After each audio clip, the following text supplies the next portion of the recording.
Hey, this is Russ. Time for another e-bike video. Yeah, Tuesdays, Thursdays, and Saturdays is when the e-bike videos come out.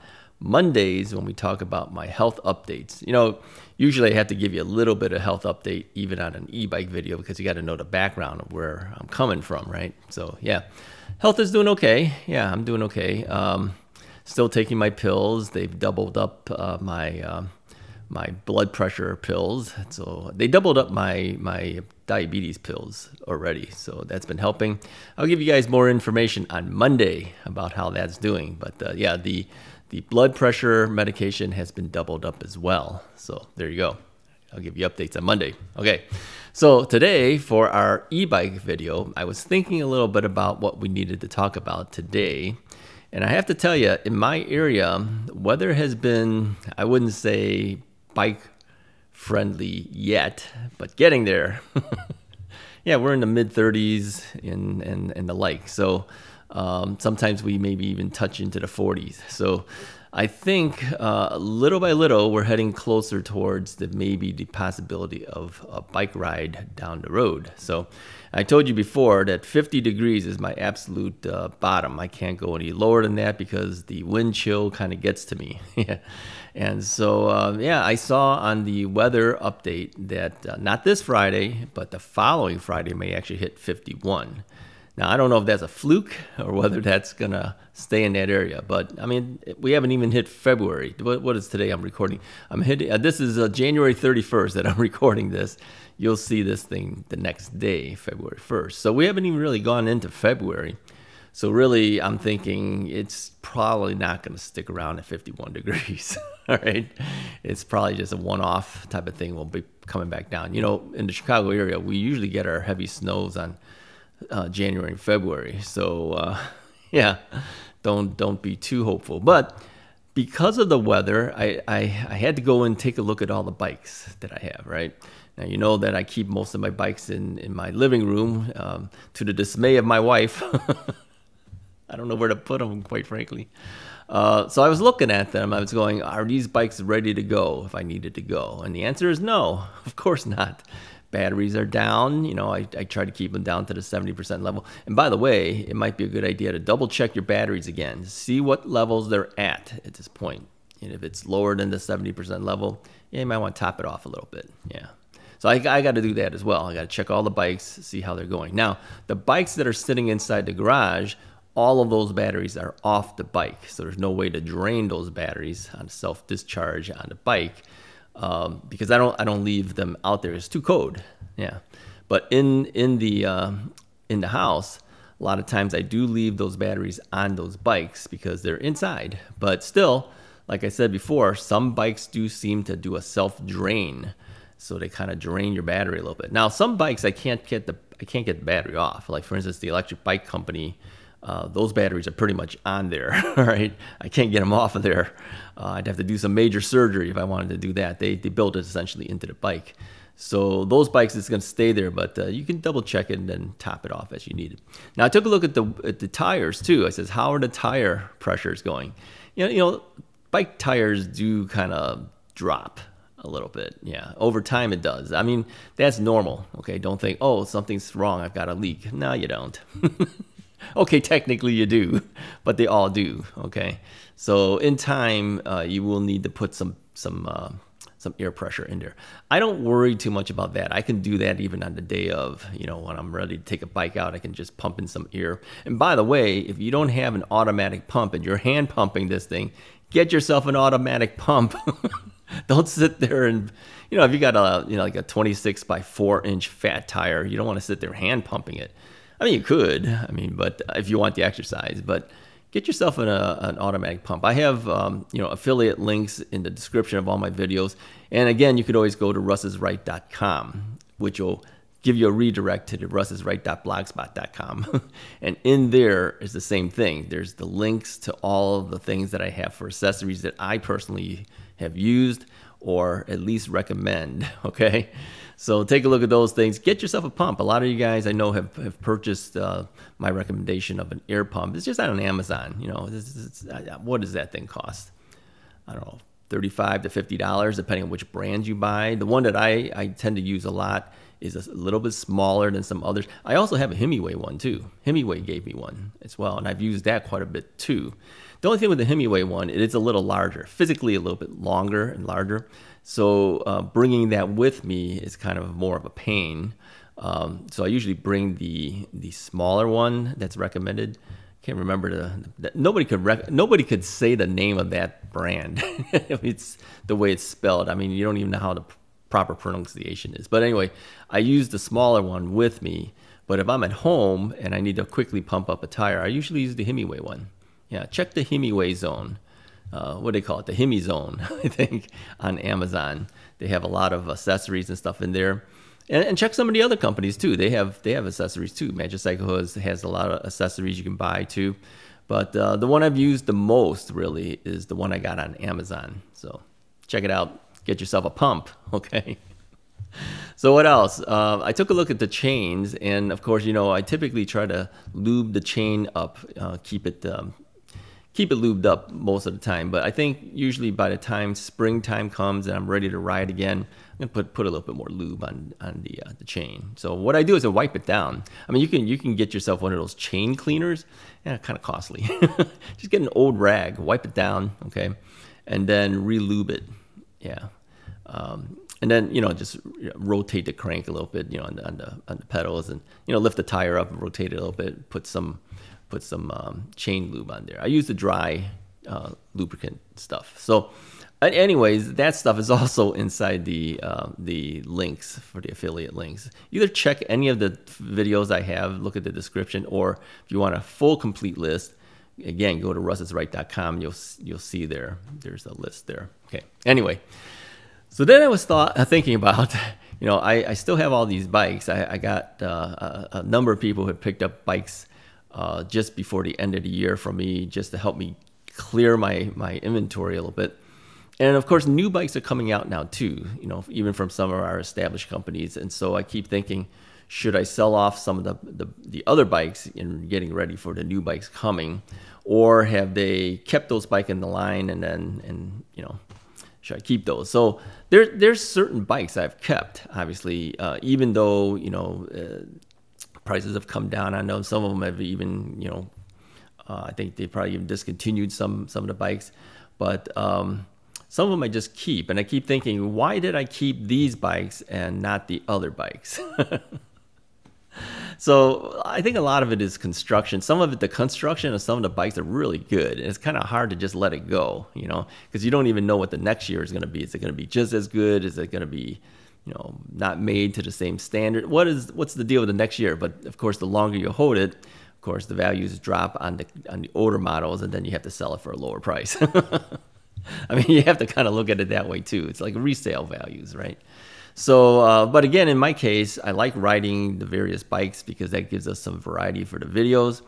But again, I still have, you know, space issue. I have the issue of if one comes in, one's got to go out. I said that many times in the past, and then I didn't do it for a while, and then a whole bunch of them came in and then started to pile up in the house. I mean, it really was out of control. I mean, right now it's still kind of out of control. It's still sitting in the living room, but at least it's not jam-packed in there. Now, some of our established companies have been working with me before, have told me that they have new models coming to me, all right?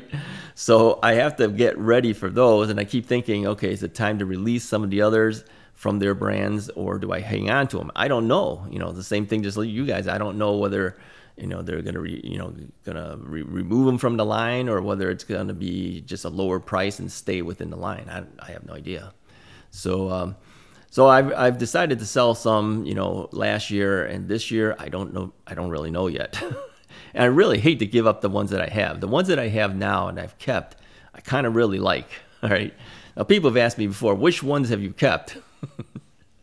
Because they want to know if Russ has kept them, maybe I should consider buying one of those, right? Okay, well, I'll tell you. I'll tell you real quickly. The original Magicycle Cruiser I still have. Okay, now I did some modifications to that Cruiser. I gave it a bigger chain ring so I could kind of cut down some of the ghost pedaling on it. We upgraded that thing to hydraulic brakes. It had mechanical disc brakes originally. What else did we do to it? We have an additional battery, which of course is the larger 20 amp hour battery. The original comes with 15, so I have a 15 and a 20.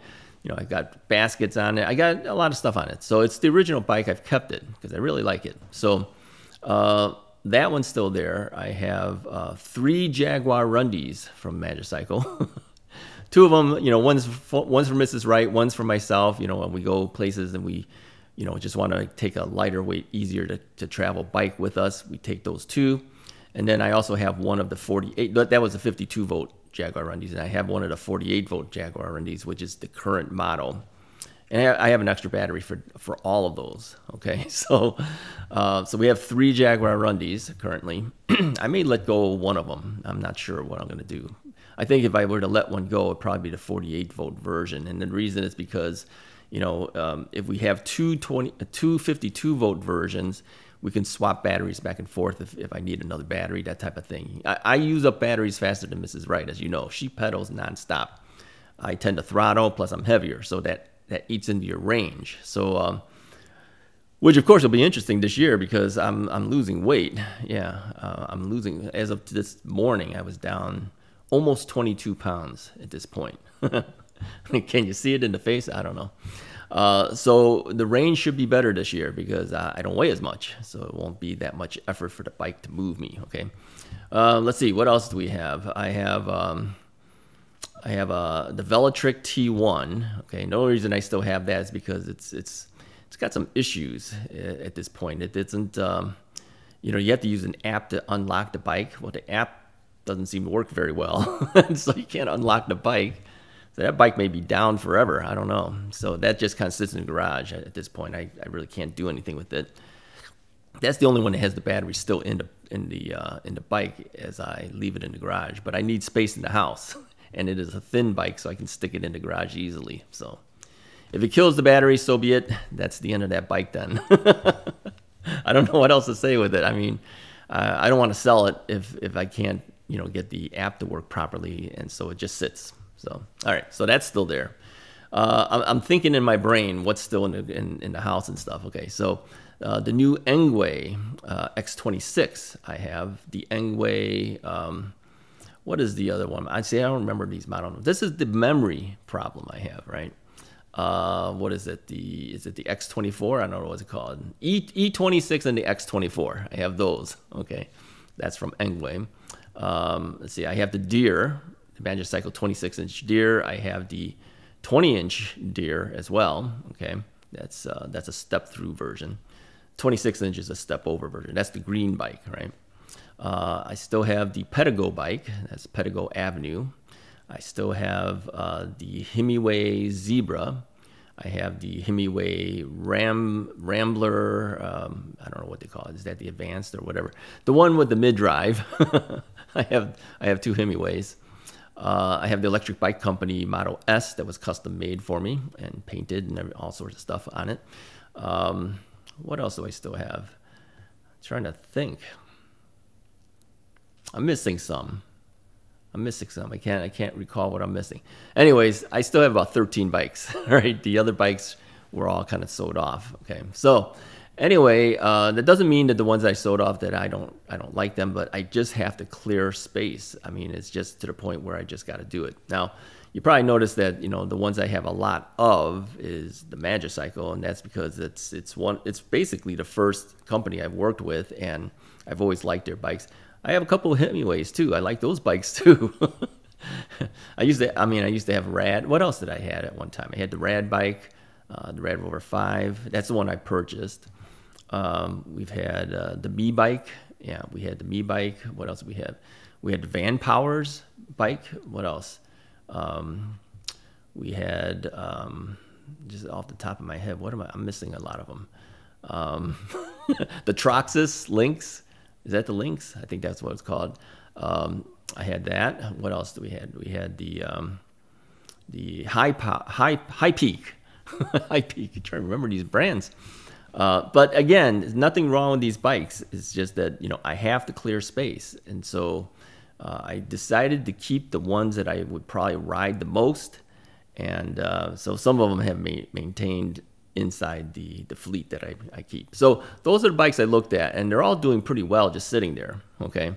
But they're just sitting there, and I have the itch to go out. I just can't do it. Now, as you know, my health hasn't been that great in the last several months. You know, been coughing a lot, which of course has gone away at this point, so that's not a problem anymore, at least for now. I mean, it came back, right? And so it's gone now. The diabetes and blood pressure is being addressed. So, you know, daily I have to deal with that. I am exercising on my recumbent exercise bike from Schwinn. That's still keeping me going, right? So, yeah, I'm still moving at this point. I'm just, yeah, you get the itch to get outside to do it. I mean, there's one thing of just sitting there on the recumbent bike and just kind of, you know, moving your legs around and looking at YouTube videos on an iPad, you know, that's sitting in front of me. But it's another story being out in the wild and actually, you know, riding it. So I think last year we were out by April, maybe even late March, we were able to get out a little bit, but, you know, still a little chilly. So, but again, this year I still have the Ex-Nito helmet with the liner that goes and protects my, you know, my ears and also my head, right? So if you have an Ex-Nito helmet, like I said before, you know, the best thing is probably measure your head, let them know what your head size is, you know, just, you know, like a tape measure, go around there, let them know what it is, and then, you know, put down what you think the size will be. But, you know, if they have the measurements, that will tell them what you need. And I'm glad I have the extra large, I think it's the extra large it's called, that gives it extra space to be able to use that liner in there, right? Because the liner is going to take up some space inside there too. So if you're like maxed size out on the helmet, it's going to be kind of hard to stick the helmet liner in there. So the extra large gives me some space, and I can actually put that liner on while I'm riding with the helmet. And that has really made a difference. The few times that I was able to actually get out and ride with it, I'm glad I had it. Okay, looks a little strange, you know, with the little earpiece things that come down, but I'd rather be warm. I don't care what people think, you know, I ride past them real quickly. They don't see anything anyways. Okay, they see it, but by the time they try to say something, I'm already gone. So, all right, that's all I really wanted to say is get yourself ready, you know, because riding time will be coming up faster than you think. I tend to think that I should get a little bit more range out of my bikes with the less weight. So weight is still going down, so hopefully we should see an improvement in mileage, how far I can go with it. And, you know, as I mentioned before, I'm going to try to pedal a little bit more this year. But again, I can't pedal on camera too much because I will sound winded. You don't want to hear me huffing and puffing. But, you know, I'll pedal a little more than I had probably during the videos. So anyways, if you like this video, go ahead and hit the like button, hit the subscribe button if you haven't already done so. I know that towards the winter months, subscriptions to the videos usually go down a little bit, and that's only because you know, people aren't thinking about e-bikes as much. And then once we start riding season, things start picking up. So yeah, we're doing pretty good. We're very close to almost 18,000. You know, I think a couple hundred more. Where are we at? 17,700 and something, right? So let's say another 250 or so. We'll hit 18,000 subscribers. Pretty good. Yeah, I'm happy with that. Thank you so much. Anyways, I'll talk to you guys next time.